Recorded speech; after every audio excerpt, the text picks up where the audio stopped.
ലോകം മുഴുവൻ ഉറ്റുനോക്കുന്ന ഏറ്റവും പ്രധാനപ്പെട്ട വാർത്ത വ്യാപാര യുദ്ധത്തിൽ ഈ നടക്കുന്ന പോരാണ്. ചൈനയും അമേരിക്കയും തമ്മിലുള്ള പോര് തുടരുകയാണ്. US ഉൽപ്പന്നങ്ങൾക്ക് മേൽ പുതിയ തീരുവ പ്രഖ്യാപിച്ച ചൈനയ്ക്ക് കൂടുതൽ തിരിച്ചടി നൽകി അമേരിക്ക പുതിയ തീരുവ പ്രഖ്യാപിച്ചു. നേരത്തെ 104% അത് ഇപ്പോൾ 125% ഉയർത്തിയ അമേരിക്കൻ പ്രസിഡന്റ് ഡൊണാൾഡ് ട്രംപ് മറ്റ് രാജ്യങ്ങൾക്ക് 90 ദിവസത്തെ ഇളവും അനുവദിച്ചു.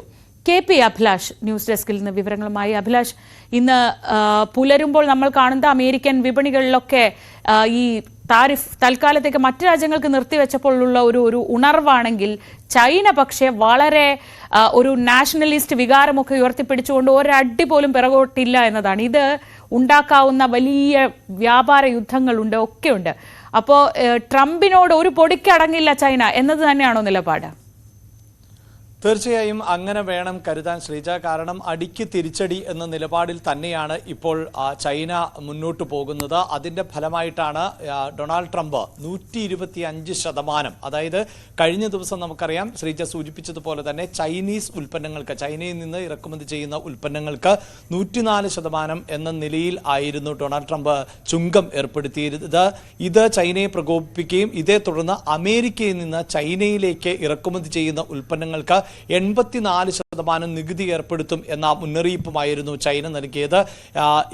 ഈ സാഹചര്യത്തിൽ ആണ് അമേരിക്ക വീണ്ടും വലിയ തോതിൽ പ്രതിസന്ധിയിലാകുന്ന ഒരു സാഹചര്യം ഉണ്ടാവുകയും ഇതേ തുടർന്ന് ഡൊണാൾഡ് ട്രംപ് 125 എന്ന നിലയിലേക്ക് അത് നികുതി ചുങ്കം വർദ്ധിപ്പിച്ച ഒരു സാഹചര്യവും ഉണ്ടാകുന്നു എന്നുള്ളതാണ്. അതായത് ഈ ട്രേഡ് വാർ എവിടെ എത്തി നിൽക്കും എന്ന് ഇപ്പോൾ ലോകരാഷ്ട്രങ്ങൾക്കൊന്നും തന്നെ മനസ്സിലാക്കാൻ സാധിക്കാത്ത അതിസങ്കീർണമായ അവസ്ഥയാണുള്ളത്. അത് എടുത്തു പറയേണ്ടത് കഴിഞ്ഞ ദിവസമായിരുന്നു RBI നിരക്ക് കുറയ്ക്കുകയും അതിനെ തുടർന്നുണ്ടായ വാർത്താ സമ്മേളനത്തിൽ RBI ഗവർണർ സഞ്ജയ് മൽഹോത്രയോട് മാധ്യമപ്രവർത്തകർ ചോദ്യങ്ങൾ ഉന്നയിക്കുമ്പോൾ ഇന്ത്യ അടക്കമുള്ള രാജ്യങ്ങൾക്ക് പോലും ഈ ട്രേഡ് വാറിന്റെ അനന്തരഫലം എന്തായിരിക്കുമെന്ന് പ്രവചിക്കാൻ സാധിക്കുന്നില്ല എന്നുള്ളതായിരുന്നു അദ്ദേഹം പറഞ്ഞത്. പ്രത്യേകിച്ച് അമേരിക്കയുമായി ഇറക്കുമതിയും കയറ്റുമതി ബന്ധവും ഊഷ്മളമായി മുന്നോട്ട് പോകുന്ന രാജ്യങ്ങളിൽ ഒന്നാണ് ഇന്ത്യ. അതിനിടയിലാണ് ഇന്ത്യൻ ഉൽപ്പന്നങ്ങൾക്ക് ഏതാണ്ട് 26% നികുതി ഏർപ്പെടുത്തിയിട്ടുള്ളത്. അതുകൊണ്ട് തന്നെ ഇന്ത്യ അമേരിക്ക വ്യാപാര ബന്ധത്തെ പോലും ഇതെങ്ങനെ ബാധിക്കും എന്നതിൽ വ്യക്തതയില്ല എന്ന് സഞ്ജയ് മൽഹോത്ര പറയുന്ന സാഹചര്യം ഉണ്ടാകുന്നു. ഒപ്പം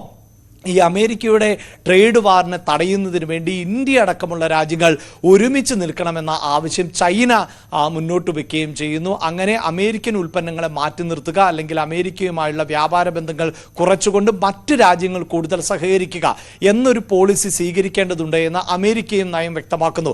എന്തായാലും ശ്രീജ, ഈ ട്രേഡ് വാർ ഇപ്പോൾ അമേരിക്കയെ സംബന്ധിച്ചിടത്തോളം വലിയ പ്രതിസന്ധി സൃഷ്ടിക്കുന്നു എന്നാണ് സാമ്പത്തിക വിദഗ്ധർ പറയുന്നത്. കാരണം കഴിഞ്ഞ ഏതാനും ദിവസങ്ങൾക്കിടെ $6 ട്രില്യൺ ഇടിവാണ് അമേരിക്കൻ വിപണിയിൽ ഉണ്ടായിട്ടുള്ളത്. മാത്രവുമല്ല അമേരിക്കൻ വിപണിയായിട്ടുള്ള ഡൗ ജോൺസിൽ അടക്കം വലിയ ഇടിവ് രേഖപ്പെടുത്തിയ ഒരു പശ്ചാത്തലം ഉണ്ടാകുന്നു. പക്ഷേ ശ്രീജ, ഇതിൽ എടുത്തു പറയേണ്ടത് ഇന്നലെയായിരുന്നു, അതായത് മറ്റു രാജ്യങ്ങൾക്കുള്ള അധിക ചുങ്കം പ്രാബല്യത്തിൽ വരേണ്ടത്. ആ പ്രാബല്യത്തിൽ വരുത്തി ഏതാനും മിനിറ്റുകൾക്കുള്ളിൽ തന്നെ അത് മരവിപ്പിക്കുന്ന വളരെ പ്രധാനപ്പെട്ട ഒരു തീരുമാനത്തിലേക്ക് അമേരിക്കൻ പ്രസിഡന്റ് പോയി. നിലവിൽ 90 ദിവസത്തേക്ക്, അതായത് 3 മാസത്തേക്ക് മറ്റ് രാജ്യങ്ങൾക്ക്, അതായത് ചൈന, മെക്സിക്കോ, കാനഡ, ഈ 3 രാജ്യങ്ങൾ ഒഴികെ ഉള്ള മറ്റ് രാജ്യങ്ങൾക്ക് ഇപ്പോൾ അധിക ചുങ്കം ഏർപ്പെടുത്തിയിട്ടില്ല. ഈ 90 ദിവസത്തേക്ക് 10% എന്ന അധിക ചുങ്കം ആയിരിക്കും നിലനിൽക്കുക. മറ്റ് ചുങ്കങ്ങൾ ഉണ്ടാകില്ല എന്നാണ് അമേരിക്കൻ പ്രസിഡന്റ് ഡൊണാൾഡ് ട്രംപ് വ്യക്തമാക്കിയിട്ടുള്ളത്. ഇതിനിടയിൽ വളരെ നാടകീയമായ ഒരു സംഭവ വികാസം കൂടി ഉണ്ടാകുന്നുണ്ട്. അത് ഈ നാടകീയതയ്ക്ക് ഒക്കെ ഇടയിൽ Donald Trump Chinese president Xi ജിൻപിങ്ങിനോട് നേരിട്ട് ഒരു സമവായത്തിന്റെ ഒരു ഭാഷയിൽ ഒരു സംസാരം, predicting a very good deal എന്നാണ്. അതായത് ഒരു നല്ല ഡീൽ ഉണ്ടാക്കാൻ കഴിയും അമേരിക്കയ്ക്കും ചൈനയ്ക്കും ഇടയിൽ എന്ന രീതിയിൽ ഒരു പ്രസ്താവന ഇപ്പോൾ വന്നിരിക്കുന്നു. ഇത് സത്യത്തിൽ ഏതെങ്കിലും രീതിയിലുള്ള ഒരു സമവായത്തിന്റെ സൂചനയാണോ എന്നത് നമുക്ക് കാത്തിരുന്ന് കാണണം. ചൈനീസ് പ്രസിഡന്റ് ഷീ ജിൻപിങ്ങിനെ പുകഴ്ത്തിക്കൊണ്ടാണ് ഇങ്ങനെ ഒരു പ്രസ്താവന വന്നിരിക്കുന്നത്.